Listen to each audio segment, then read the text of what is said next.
I'm Sophia Davis, 32 years old, and what should have been a perfect fifth wedding anniversary turned into the most devastating night of my life. My father-in-law Harold, a man who never approved of me, handed me divorce papers with a smug smile at our anniversary dinner. He thought he'd won. He thought I'd crumble. But the envelope I pulled out in return left the entire room speechless. This is my story of betrayal, not just from a husband, but from an entire family who underestimated the woman they tried to destroy. If you're watching this right now, go ahead and hit that like button, subscribe to the channel, and let me know where you're watching from. Trust me, you'll want to stick around for how this all played out. I came from a modest family in Chicago. My parents worked hard to put me through college, and I was the first in my family to graduate with honors. By my late 20s, I had built a respectable career as a marketing executive at a top firm in the city. I was proud of what I'd accomplished, especially coming from where I did. My parents instilled in me a strong work ethic and integrity, values I would later realize weren't universal. I met Andrew Bennett at a charity gala 4 years before we got married. I was there representing my company, which had donated to the Children's Hospital fundraiser. Andrew was handsome, charming, and seemingly down-to-earth despite being from one of the wealthiest families in the state. He approached me at the bar, and instead of the typical pickup lines, he asked my opinion on the event's marketing campaign. We ended up talking for hours, completely forgetting about the gala around us. Our romance was a whirlwind. After just 3 months of dating, Andrew took me to Paris and proposed at sunset on a private boat on the Seine. It felt like a fairy tale, and I was living it. When I met his family, his sister Sarah was warm and welcoming, but his father Harold's greeting was noticeably cooler. He assessed me like I was a business acquisition rather than his son's fiancée. He asked about my family background, my career aspirations, and even made a comment about how interesting it was that Andrew had chosen someone so different from their social circle. I brushed it off as typical wealthy father syndrome. After all, Andrew defended me, saying, "Dad, Sophia is brilliant and successful in her own right. That's why I love her." Harold smiled thinly and raised his glass, but the chill never quite left his eyes. Our wedding was extravagant, mostly planned according to Harold's specifications despite my simpler tastes. Andrew insisted it would be easier to go along with his father's wishes. "It's just one day," he said. "And it means a lot to him to show off to his business associates." I wanted to start our marriage off on the right foot, so I agreed, even though it felt more like Harold's event than ours. The first 2 years of marriage seemed blissful. We bought a beautiful house in an upscale neighborhood, traveled the world, and seemed to want the same things. Andrew worked at his father's investment firm, and I continued climbing the ladder at my marketing agency, eventually becoming the youngest VP in the company's history. That's when I started noticing subtle changes. Harold would stop by unannounced for dinner, always with urgent business to discuss with Andrew. These discussions often excluded me, and when I'd join, Harold would steer the conversation toward topics I couldn't contribute to or make references to people I didn't know. It felt deliberate. When I received my promotion, Harold's congratulations came with a sting. "That's wonderful, Sophia. Though I wonder how you'll manage such responsibility when you start having children. The Bennett men have always had stay-at-home mothers." Andrew laughed uncomfortably but didn't contradict his father. Small disagreements between Andrew and me usually ended with him saying, "My dad thinks," or "My dad suggests." I found it odd how a grown man in his 30s still deferred to his father on matters in his marriage, but Andrew assured me it was just respect for Harold's wisdom and experience. Sarah, Andrew's sister, invited me to lunch about a year into the marriage. She seemed nervous as she stirred her iced tea. "Sophia, I care about you, and I need to tell you something," she said. "The Bennett family has dynamics you might not fully understand yet. Dad doesn't just advise, he controls. He's always been that way with all of us." I asked her what she meant specifically, and she sighed. "Just be careful with any paperwork Andrew asks you to sign. And keep some money that's just yours. Trust me on this." Before I could ask more questions, she changed the subject, and I didn't push it, thinking she was being dramatic. As my career continued to flourish, I noticed Harold becoming increasingly uncomfortable with my success. At a family dinner, I excitedly shared news about landing a major client. Harold interrupted, asking Andrew, "Don't you think Sophia works too much?" Bennett wives traditionally focus on family and social obligations. Andrew looked torn but replied, "Dad has a point, sophomore. We have been talking about starting a family soon." This was news to me, as we had agreed to wait at least another year. Our first major argument erupted when I refused to quit my job to have children immediately. Andrew couldn't understand my hesitation. "It's the natural progression, Sophia. Dad always says the Bennett legacy is built on strong family foundations." "I'm not ready to give up the career I've worked so hard for," I countered. "And since when do we make life decisions based on what your father says?" Andrew stormed out that night but returned the next day with flowers and an apology. "I love you, and I respect your career. We'll wait until you're ready," he promised. I believed him, and we reconciled, but something had shifted. Looking back, I should have seen it as the first major red flag, but love has a way of blinding you to the obvious. The months following our argument about starting a family brought subtle changes to our marriage. Andrew began coming home later and later, claiming work demands and meetings that couldn't be rescheduled. When I called his office one evening, his assistant seemed confused, saying he'd left hours earlier. When confronted, Andrew explained he'd been at his father's house discussing family business matters. These family business meetings became more frequent. I'd often find Andrew and Harold huddled in our home office, conversations abruptly halting when I entered the room. Once, I overheard Harold say, "She doesn't need to know the details. It's better this way." When I asked Andrew about it later, he dismissed it as boring investment talk that would only stress me out. Our financial situation began changing too. Andrew had always managed our joint accounts, which I'd trusted him to do given his financial background. But checking our statements one month, I noticed several large withdrawals with no explanation. 50,000 here, 75,000 there, all labeled simply as investment opportunity. My best friend Megan, a financial analyst, raised her concerns over brunch when I mentioned these transactions. "Sophia, that's not normal. You need to find out where that money's going," she urged. "No legitimate investment requires that level of secrecy from a spouse." Taking her advice, I did some digging while Andrew was at work. In his desk drawer, I found statements for a separate bank account in his name only, with a balance that made my stomach drop. Over $800,000 sat in an account I knew nothing about, and the transfer history showed regular movement of funds from our joint accounts. When Andrew came home, I confronted him with the statements. His face paled, then quickly transitioned to anger. "You went through my private papers? That's a violation of trust, Sophia." "A violation of trust? What do you call hiding almost $1 million from your wife?" I shot back. Andrew's explanation came too smoothly, as if rehearsed. "It's a special investment portfolio Dad helped me set up. It's high risk, high reward, so I didn't want to worry you. It's for our future, for the family we're going to have." Something didn't add up, but Andrew grew so defensive that the conversation ended with him sleeping in the guest room. The next day, he acted as if nothing had happened, but the statements disappeared from his desk. Harold's presence in our home and marriage intensified. He'd call Andrew at all hours, sometimes even during our date nights, and Andrew would always take the call and often leave to meet him. Harold started dropping by unannounced for dinner, bringing expensive wine and treating our home like his secondary office. One evening, while bringing coffee to Andrew and Harold in our living room, I paused outside the door when I heard my name. "Sophia needs to sign before the 5-year mark," Harold was saying. "The prenup clause is clear, but we need her cooperation on this new agreement to ensure everything transfers cleanly." Andrew's voice sounded strained. "She's getting suspicious, Dad. Maybe we should wait."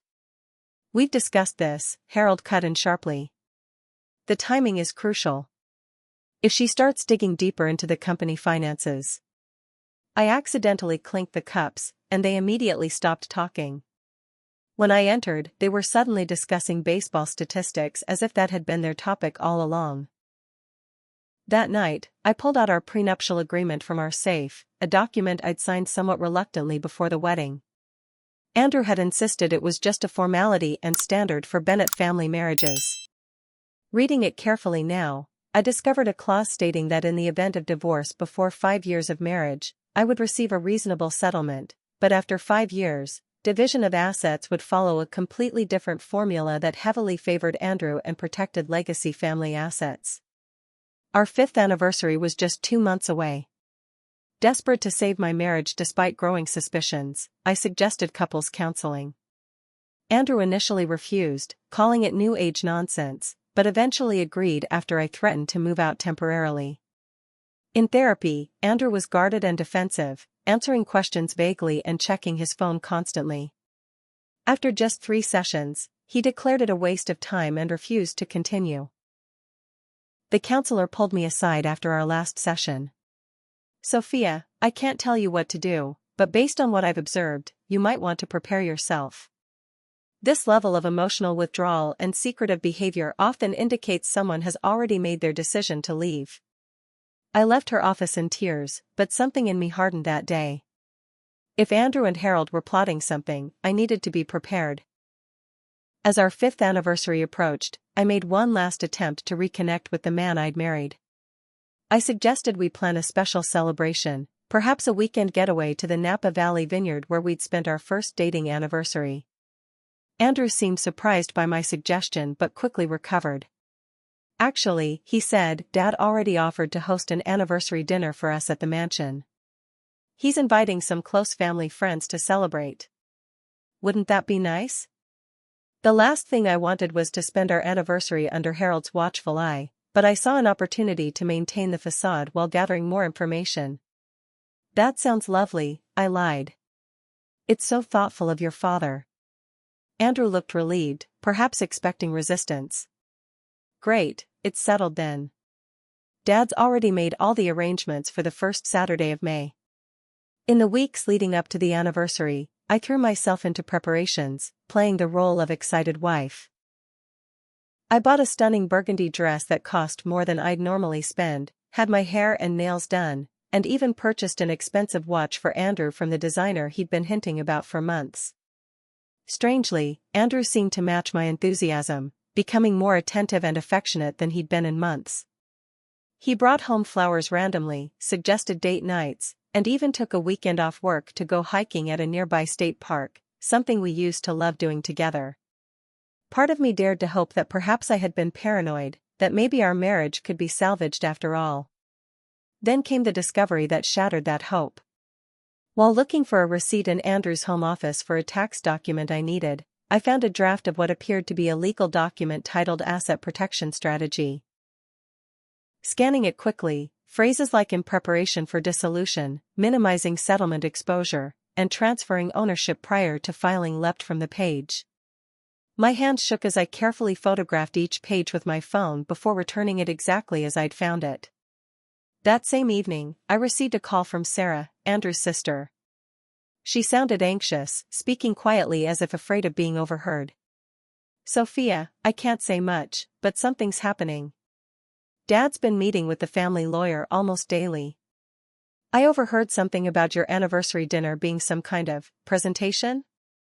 I don't know exactly what's planned, but I thought you should know." My throat tightened. "Thank you, Sarah. I appreciate you telling me." After a pause, she added, "Be careful, and maybe, prepare yourself. Dad always wins these games." Her words "Dad always wins" echoed in my mind long after we hung up. I had 2 weeks until the anniversary dinner, 2 weeks to prepare for whatever ambush they were planning. The next morning, I called in sick to work and began executing a plan of my own. My first stop was to see Diane, a lawyer friend from college who specialized in high-asset divorces. I brought copies of everything I'd gathered so far, the bank statements, photos of the asset protection document, and our prenuptial agreement. Diane's expression grew increasingly grave as she reviewed the materials. "Sophia, based on what I'm seeing, they're planning to blindside you with divorce papers after your 5-year anniversary, when the prenup terms changed significantly in Andrew's favor. But they're also moving assets around in ways that might not be entirely legal. This isn't just a divorce strategy, this looks like financial concealment. What should I do? I asked, fighting back tears. Document everything, she advised. Bank statements, property information, conversations, dates of meetings between Andrew and his father. And we need to look deeper into the Bennett family business. If they're hiding assets from you, they might be hiding other financial improprieties. With Diane's guidance, I spent the next 2 weeks gathering evidence. I hired a private investigator who specialized in financial fraud, using money from my personal savings account that Andrew didn't know about. I recorded conversations when legally permitted, documented timeline inconsistencies, and compiled a comprehensive file of suspicious financial activities. The investigator delivered his findings 3 days before our anniversary dinner. What he uncovered went far beyond marital deception. There appeared to be a pattern of tax evasion, misrepresentation to investors, and potentially fraudulent movement of assets throughout the Bennett family businesses. Most shocking was evidence suggesting that both Harold and Andrew had been diverting company funds for personal use, disguised as business expenses. There was one more bombshell: photographs showing Andrew in intimate situations with Veronica, Harold's 26-year-old executive assistant. The timestamps on the photos coincided with nights Andrew had claimed to be working late with his father. With all this evidence in hand, I created my own special envelope, one that would be ready if needed at our anniversary dinner. Inside, I placed carefully organized evidence of Andrew's affair, financial documentation of potential fraud, and a letter from Diane outlining the legal ramifications of their actions. I also included contact information for the State Financial Crimes Division. As I sealed the envelope, I felt a strange calm replace the anxiety that had consumed me for weeks. For the first time in months, I felt in control. If they were planning to ambush me, I would be ready. The evening of our anniversary arrived with picture-perfect weather, as if the universe had a sense of irony. I spent extra time getting ready, applying my makeup carefully to conceal the toll that weeks of stress had taken. My burgundy dress fit perfectly, and I wore the diamond earrings Andrew had given me on our first anniversary, back when his gifts still felt genuine. The final touch was slipping my special envelope into a small clutch purse. Andrew seemed unusually jittery, checking his watch repeatedly and texting someone throughout our drive to his father's estate. "You look beautiful," he said at one point, his voice hollow. I thanked him and asked if everything was all right. "Just excited for tonight," he replied, not meeting my eyes. Harold's mansion was lit up like a Christmas display, with valet parking and staff directing us toward the grand entrance. It seemed excessive for what Andrew had described as a small family celebration. In the foyer, I counted at least 30 guests, including Harold's attorney, several business partners, and various family friends. Harold greeted us with theatrical enthusiasm, kissing my cheek and proclaiming how wonderful it was to celebrate 5 successful years of Bennett family union. The phrasing struck me as odd, as if Andrew and I were a corporate merger rather than a marriage. The dining room had been transformed into something resembling a corporate banquet rather than an intimate anniversary celebration. A long table was elaborately set with the family's best china and crystal, name cards placed strategically to separate Andrew and me. I was seated between Harold's attorney, James, and an elderly business associate, while Andrew was positioned at the opposite end near his father. Throughout the 4-course meal, I maintained my composure, smiling and engaging in pleasant conversation while observing the room. Sarah sat across from me, looking increasingly uncomfortable as the evening progressed. She barely touched her food and avoided my eyes, confirming my suspicions that something was indeed planned. After dessert was served, Harold rose to give what was ostensibly an anniversary toast. He clinked his glass dramatically, and the room fell silent. 5 years ago, he began, my son Andrew brought Sophia into our family. We all hoped for the best. He paused meaningfully. Unfortunately, sometimes our hopes don't align with reality. My heart began pounding as Harold continued, marriage requires commitment, dedication, and shared values. When these elements fade, difficult decisions must be made. Harold nodded to his assistant, who approached with an envelope. Sophia, while this may seem unexpected to some of our guests, I believe you and Andrew both know that your marriage has reached its natural conclusion. He handed me the envelope with a smile that didn't reach his eyes. These papers will formalize what we all recognize as necessary. Andrew has already signed his portions. I didn't immediately open the envelope, though I knew exactly what it contained. Instead, I looked at Andrew, who was staring at his plate, unable to meet my eyes. Andrew, I said calmly, do you have anything to say? This is supposedly our anniversary celebration, after all. All eyes turned to Andrew, who cleared his throat and delivered what was clearly a rehearsed speech. Sophia, we both know this isn't working. You've been focused on your career rather than our family. You failed to embrace the Bennett family values and responsibilities. It's best we part ways before we bring children into a broken home. Harold jumped back in, his voice sickly sympathetic.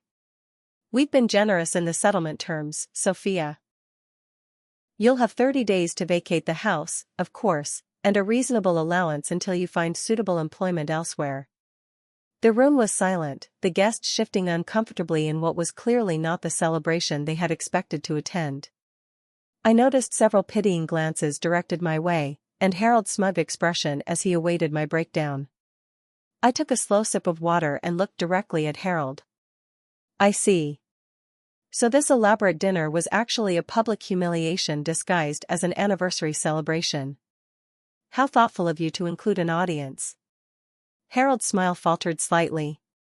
We thought having witnesses would encourage a civil acceptance of reality. Witnesses, I repeated. Yes, I can see how witnesses might be useful. I reached for my clutch and withdrew my own envelope. Since we're exchanging gifts, I have something for you too. I stood up, gaining the full attention of the room. Before I open your envelope, Harold, perhaps you and the other guests would like to see what's in mine. Harold's expression shifted from confusion to alarm as I began distributing copies of the first document in my envelope, a set of photographs showing Andrew and Veronica in compromising positions in Harold's own beach house. This is how my husband has been spending his late nights at the office, I announced. Specifically, with Veronica, who I believe many of you know as Harold's executive assistant. Gasps and murmurs rippled through the dining room. Andrew's face drained of color, and Harold stood up, sputtering, "This is inappropriate and has no bearing on the legal matters at hand." "Oh, I'm just getting started," I continued, my voice steady despite my racing heart. "I also have documentation of some interesting financial activities within Bennett Investments." I distributed copies of bank statements showing transfers of company funds to offshore accounts. According to financial experts, these transactions bear all the hallmarks of tax evasion and investor fraud. I wonder what the SEC would make of this. Harold's face turned purple with rage. "How dare you? This is private company business. You have no right." "I'm still your daughter-in-law for the moment, Harold," I reminded him. "And unlike your son, I believe in honesty and transparency." The coup de grace came in the form of a photograph that captured both Harold and Andrew in a hotel room with several open briefcases of cash and handwritten ledgers, clearly documenting their financial schemes. The timestamp showed it was taken during a supposed business trip to Bermuda. "I've taken the liberty of compiling a complete file for the appropriate authorities," I informed the stunned room. "Of course, I'd be happy to discuss terms before I submit it." The silence in the room was deafening. Harold's carefully orchestrated public humiliation had backfired spectacularly. Several guests made hurried excuses and departed. Others sat frozen, processing the implications of what they'd just witnessed. Andrew finally found his voice. "Sophia, you don't understand. Dad said this was the best way to protect the family assets. I never wanted to hurt you." I turned to him, allowing myself to finally show a hint of the pain he'd caused. "You chose your father's approval over our marriage every single time, Andrew. You chose deception over honesty. You chose Veronica over me. Those were your choices, not mine. I placed my wedding ring on the table and picked up the divorce papers. I'll have my lawyer review these, but I suspect we'll be drafting our own version. Consider my envelope a preview of what will be included if we can't come to a reasonable agreement. I turned to the remaining guests. Thank you for coming to celebrate the end of my marriage and the beginning of my freedom. It's been an illuminating evening. With that, I walked out of Harold Bennett's mansion with my head held high, leaving behind a room full of speechless witnesses to the family's disgrace. The drive home from Harold's mansion was a blur. The cool night air hit my face as I slid into the taxi I'd called, finally allowing tears to fall once I was safely alone. The driver tactfully pretended not to notice, focusing on the road as I tried to process everything that had just happened. My phone buzzed repeatedly with calls and texts from Andrew, which I ignored.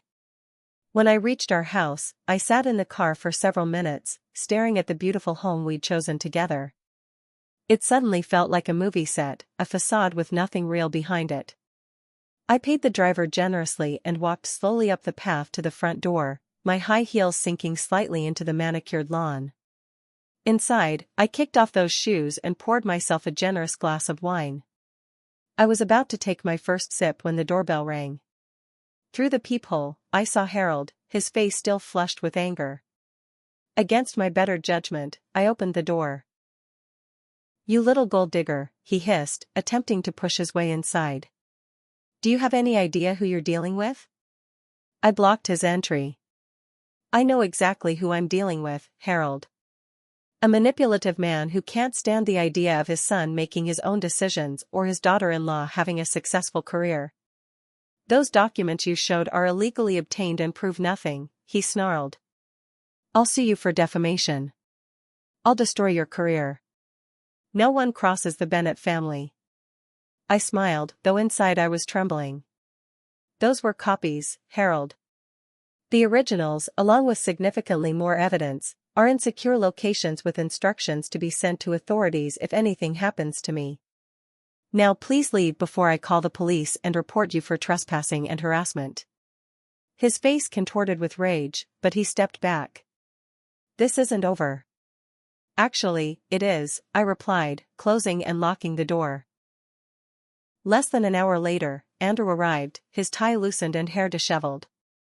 Unlike his father, he knocked softly. When I opened the door, he looked broken. "Can we talk?" he pleaded. I let him in, maintaining a safe distance between us in the living room we'd decorated together. "How could you ambush me like that?" he started, a hint of accusation in his voice. I laughed incredulously. "You and your father planned to serve me divorce papers at what I thought was our anniversary celebration, with an audience of your choosing, and you're asking how I could ambush you?" Andrew collapsed onto the sofa, head in his hands. "It wasn't supposed to happen this way. Dad said a clean break was best, that you'd be reasonable if others were present. When has your father ever had my best interests at heart?" I asked quietly. After a long silence, Andrew looked up, his eyes red. "He's always controlled everything. The family, the business, my life. When I told him I wanted to marry you, he threatened to cut me off completely. The only way he would accept you was if I agreed to the prenup and other conditions." "What conditions, Andrew?" "That I would eventually bring you into line with the Bennett way. That I would make sure you prioritized family over career. That if you didn't, I would end the marriage at the 5-year mark when the prenup terms changed." His voice broke. "I thought I could change his mind over time, that he would see how amazing you are. But he never gave you a chance. And that justifies the affair? The financial deception? Making me feel crazy for questioning strange bank transfers?" My voice remained steady despite the pain in my chest. "The affair was a mistake." I was weak and confused. Veronica was convenient. He looked pathetic sitting there, trying to justify his betrayal. The financial stuff was mostly Dad's idea. He said it was standard procedure, just protecting the family legacy. "You're 34 years old, Andrew. You chose to deceive me. You chose to betray our vows. Your father may have influenced you, but these were your decisions. Andrew attempted to move closer. I still love you, Sophia. We can fix this. I'll stand up to Dad, break free from his control. Give me another chance. For a brief moment, I remembered the man I'd fallen in love with, the one who'd made me laugh until my sides hurt, who'd held me when my grandmother died. But that man was gone, if he had ever truly existed. No, I said firmly. There's nothing to fix. You've shown me exactly who you are, and it's someone I can't trust or respect. I want you out of this house tonight. But it's my house too, he protested weakly.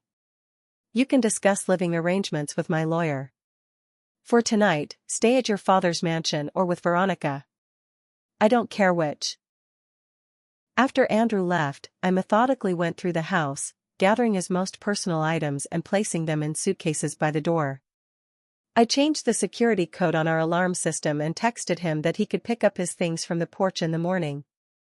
Around midnight, Megan arrived with 2 bottles of wine and Chinese takeout. She didn't ask questions at first, just hugged me tightly as I finally broke down completely. Between sobs and sips of wine, I recounted the evening's events. Megan's expressions ranged from outrage to vindication. I knew something was off with him, she said, refilling our glasses. But this is next-level manipulation. Both of them deserve whatever's coming to them. Harold called while you were on your way over, I told her. Offered me $2 million to handle this privately and surrender all the documentation. Megan nearly spat out her wine. Tell me you didn't accept. Of course not. I told him my attorney would be in touch with terms that include a proper division of marital assets and compensation for the emotional distress of public humiliation. My phone rang again, this time with a number I didn't recognize. I answered cautiously. Sophia? It's Sarah, Andrew's sister. Her voice was hushed. I'm calling from a hotel. I left after you did. I just wanted you to know I'm proud of you for standing up to them. No one ever does. Thank you for warning me, I replied. It made a difference. Dad's furious. He's been on the phone with lawyers all night. Just, be careful, okay? He doesn't lose gracefully. After we hung up, Megan helped me move the most valuable and sentimental items in the house to her car for safekeeping. We also checked for hidden cameras or recording devices, a paranoid but necessary precaution given what I now knew about the Bennett family's ethics. I barely slept that night, alternating between tears and a strange sense of liberation. By morning, Andrew's suitcases were gone from the porch, and a locksmith was changing every lock in the house. I took the day off work and contacted a security company to upgrade our system and add cameras. That afternoon, I met with Diane to plan our legal strategy. She didn't sugarcoat the situation. They're going to fight dirty, she warned. Harold has connections throughout the city. Are you prepared for what this might entail? I thought about the years of subtle undermining, the discovery of Andrew's betrayal, the humiliation they had planned for me. I'm done being underestimated, I said firmly. Whatever it takes. The weeks following the anniversary disaster were a crash course in high-stakes legal warfare. Harold, true to form, came out swinging. Within days, anonymous complaints were filed against me at work, questioning my ethics and competence. Clients suddenly canceled meetings, citing concerns they couldn't quite articulate. It was clear Harold was leveraging his business connections to isolate me professionally. Megan recommended Jackson Porter, a high-powered attorney known for taking on powerful families and winning. His retainer fee was steep, but I used most of my savings, believing it would be worth the investment. The Bennett family has influence, but they're not above the law, Jackson assured me during our first meeting. From what I've seen in your documentation, we have leverage. The question is how far you want to take this. I thought carefully before answering. I want what's fair from the marriage. I also want them to never be able to do this to anyone else. Jackson nodded approvingly. Then we prepare for war while appearing open to reasonable settlement. Harold's first legal move was predictable. A cease and desist letter demanding I return all stolen documents and sign a non-disclosure agreement. This was followed by a settlement offer that would give me a fraction of what I was entitled to, contingent on my complete silence regarding Bennett family and business matters. Jackson advised rejecting both outright. "They're testing to see if you'll fold under the first sign of pressure. We need to show them you won't." My professional situation deteriorated further when my boss called me into his office, looking uncomfortable. "Sophia, I've received calls from several board members expressing concerns about potential conflicts of interest with Bennett Investments," he explained apologetically. "Given your personal situation, they feel it might be best for you to take a leave of absence." It was a temporary victory for Harold, but it also freed me to focus entirely on the legal battle. With Jackson's guidance, we filed our own divorce petition with terms that reflected a fair division of marital assets, including properties and investments that Andrew had attempted to hide. The more we dug into the Bennett family finances, the more irregularities we uncovered. Jackson brought in a forensic accountant who identified patterns suggesting serious financial improprieties beyond just hiding assets from a spouse. "This goes beyond divorce law," Jackson told me during a strategy meeting. "There's evidence of investor fraud, tax evasion, and potentially money laundering. The question is whether you want to bring in federal investigators." It was a difficult decision. Exposing these crimes would undoubtedly strengthen my position, but it would also potentially lead to criminal charges against Andrew. Despite everything, the thought gave me pause. After a sleepless night of soul-searching, I made my choice. I need to do what's right, not just what's expedient.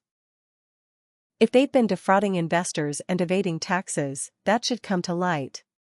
Jackson made the necessary calls, and within days, representatives from the Securities and Exchange Commission and the IRS were reviewing our evidence. The case suddenly expanded beyond a contentious divorce to a full investigation of Bennett Investments. When news of the federal investigation broke, several financial news outlets picked up the story. Bennett Investment Group under federal scrutiny read one headline. "High-profile divorce unveils potential financial crimes," announced another. The public exposure was exactly what Harold had wanted to avoid. Andrew called me, sounding desperate. "Sophia, please, you need to call off the investigators. Dad's having heart problems from the stress. This is going to destroy everything our family has built." "I didn't create this situation, Andrew," I reminded him. "You and your father did that when you decided to break the law and betray people who trusted you. Including me." "I know I messed up," he admitted. "But this has gone too far. What if I break from Dad completely? What if I give you everything you're asking for in the divorce? Would you consider withdrawing the evidence?" It was tempting, but I'd learned my lesson about trusting Andrew's promises. The investigators have the evidence now. It's out of my hands. As the legal proceedings intensified, I found myself in an unexpected emotional wilderness. For so long, my identity had been partially defined by being Andrew's wife and my connection to the Bennett family. Now, I had to rediscover who Sophia Davis was on her own terms. I started therapy with Dr. Lisa Kennedy, who specialized in emotional recovery from betrayal trauma. Our weekly sessions became a lifeline as I processed the anger, grief, and shame that cycled through me. "It's normal to question your judgment after experiencing such deep deception," Dr. Kennedy assured me. "The important thing is not to let their betrayal define your story moving forward." Rebuilding my support system became a priority. I reconnected with old friends who had gradually been pushed out of my life during my marriage, people Harold had subtly dismissed as not our kind of people. My parents, who had always felt uncomfortable around the Bennetts and had consequently seen less of me, welcomed me back with open arms and no judgment. "We never liked how that family treated you," my mother confessed, "but we didn't want to push you away by criticizing your choice. We just wanted you to be happy." I also found unexpected support in Sarah, who had made a decisive break from her father's control. She reached out regularly, sometimes providing helpful information about Bennett family moves, other times simply offering moral support. "I've been watching Dad control people my entire life," she told me over coffee one afternoon. "You're the first person who's ever truly stood up to him, and it's inspiring." I've started therapy too. The legal battle dragged on for months, with Harold using every delay tactic available. But as federal investigators dug deeper into Bennett investments, his position weakened considerably. Several clients withdrew their investments, and 2 board members resigned, citing personal reasons that everyone understood were related to the investigation. By the 6-month mark, Andrew had moved from his initial alliance with his father to a position of self-preservation. His lawyer approached Jackson about Andrew potentially cooperating with investigators in exchange for leniency. "He's willing to provide documentation of financial decisions directed by Harold," Jackson informed me. Apparently, there's quite a paper trail of Harold ordering questionable transactions despite compliance officers raising concerns. I felt no satisfaction in Andrew's predicament, only a dull sadness for what could have been. "That's between him and the federal prosecutors," I replied. "It doesn't change our divorce terms." As the divorce and investigation proceedings continued, I gradually rebuilt my professional life. Several former clients reached out privately, expressing interest in working with me independently. With encouragement from Megan and other friends, I took the leap and started my own marketing consultancy, specializing in ethical business practices and transparency. Through it all, I kept returning to Dr. Kennedy's most important question: who do you want to be now that you're free to choose without manipulation? Gradually, the answer emerged. I wanted to be someone who stood for integrity, who helped others recognize and escape manipulative situations, who built authentic connections rather than strategic alliances. I wanted to be the woman who had walked out of Harold Bennett's mansion with her head held high, but with more compassion and less bitterness. 9 months after that fateful anniversary dinner, I stood in the office of my new marketing firm, surrounded by friends and my first employees at our launch party. My parents beamed with pride, and even Sarah attended, now pursuing her own independent path away from her father's influence. As I looked around at this new life I was building, I realized that despite everything, I wouldn't change what had happened. The painful unraveling of my marriage had led to a stronger, more authentic version of myself that might never have emerged otherwise. 1 year and 2 months after the anniversary that ended my marriage, the legal battle finally reached its conclusion. The judge ruled decisively in my favor on all divorce-related matters, awarding me 50% of all marital assets, including those Andrew had attempted to hide. The ruling explicitly noted the deliberate and malicious attempt to deprive the plaintiff of her rightful share through deceptive practices. Beyond the financial settlement, the judgment included a specific finding of emotional distress due to the public manner in which the defendant chose to present divorce papers, constituting intentional infliction of emotional suffering. Jackson called with the news, his typically reserved tone giving way to genuine excitement. "Sophia, we got everything we asked for, plus the judge awarded additional punitive damages for the financial deception. The total comes to just over $7 million. The figure momentarily took my breath away. It was far more than I had expected, but Jackson wasn't finished. "There's more. The federal investigation has resulted in criminal charges against Harold for tax evasion, wire fraud, and investor deception. Andrew is facing lesser charges but has agreed to testify against his father in exchange for a reduced sentence, likely probation instead of jail time." I sat down, overwhelmed by the finality of it all. "So it's really over?" "The divorce is final, and the financial settlement is secured," Jackson confirmed. "The criminal proceedings will continue, but that's now in the hands of federal prosecutors. Your part in this is done." That evening, I opened a bottle of champagne with Megan and a few close friends who had supported me throughout the ordeal. As we toasted to new beginnings, I shared my decision about the settlement money.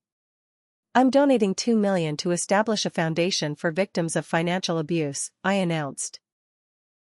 "The foundation will provide legal support and resources for people, especially women, trying to escape financially controlling relationships." Megan raised her glass higher. "That's perfect. Turning something ugly into something meaningful." The house Andrew and I had shared sold quickly, despite the publicity surrounding the divorce. I felt only relief watching the sold sign go up, ready to leave behind the space that held so many false memories. With part of the settlement, I purchased a loft downtown, an open, light-filled space that reflected my new beginning. Professionally, my consulting firm was thriving.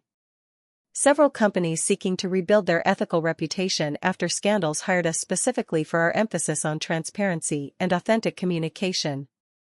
I found profound satisfaction in helping businesses connect genuinely with their customers rather than manipulating them.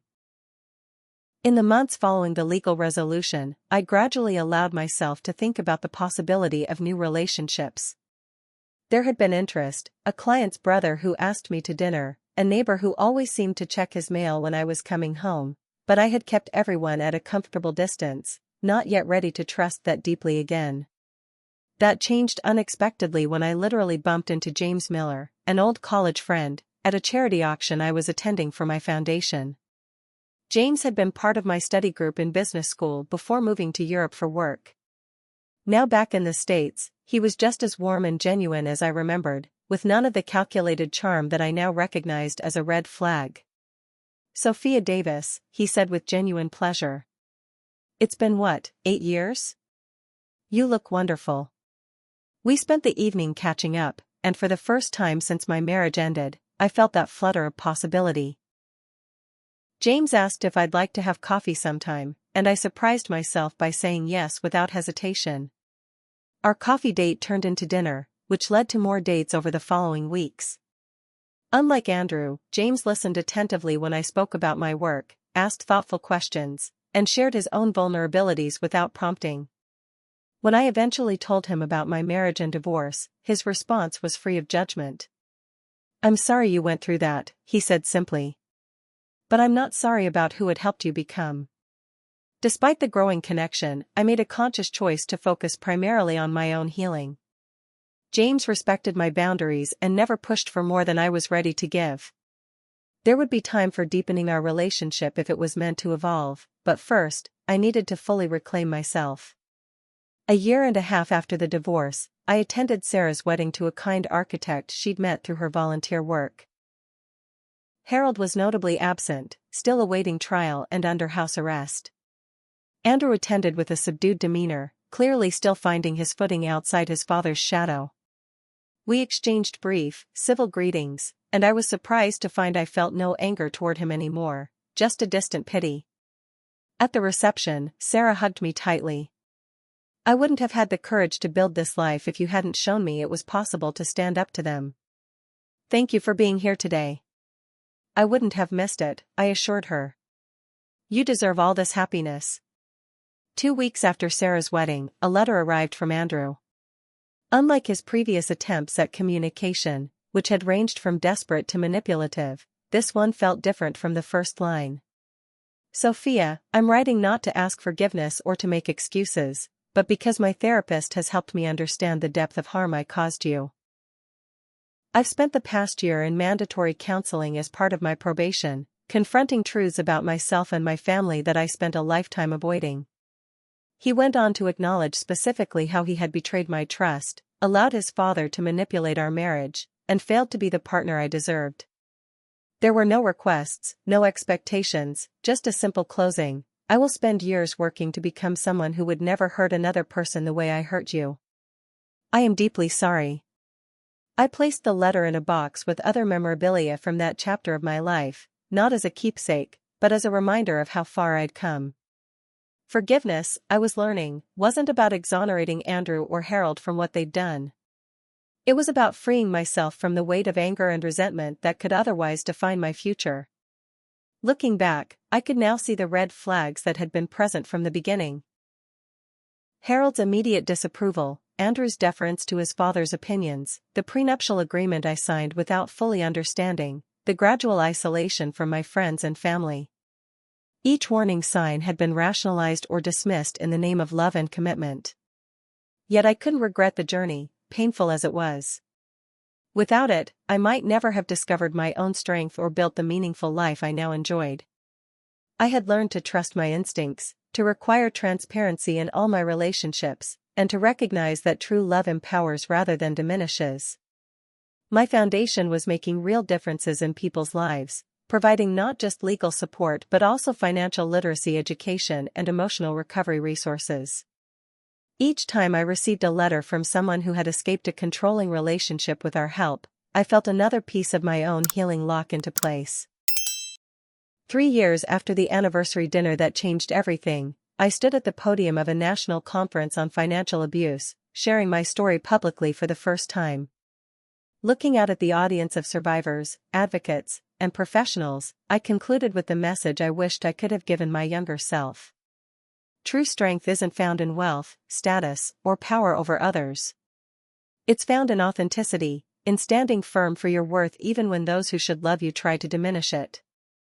The journey through betrayal to self-reclamation is painful, but on the other side is a life more genuine and fulfilling than anything built on deception could ever be. Trust yourself. You are worth fighting for. The standing ovation that followed wasn't for me, I realized, but for each person in that room who had found the courage to reclaim their story from those who tried to write it for them. We were all survivors, all in various stages of rewriting our lives on our own terms. That night, as I walked along the river near my loft, I felt a profound sense of peace. The woman who had once been blindsided with divorce papers at her anniversary dinner had transformed that wound into wisdom, that betrayal into purpose. The envelope I had prepared in self-defense had become a foundation helping hundreds of others. The ending Harold and Andrew had planned for me had become a beginning I could never have imagined. Have you ever faced betrayal from someone you trusted completely? What helped you heal and move forward?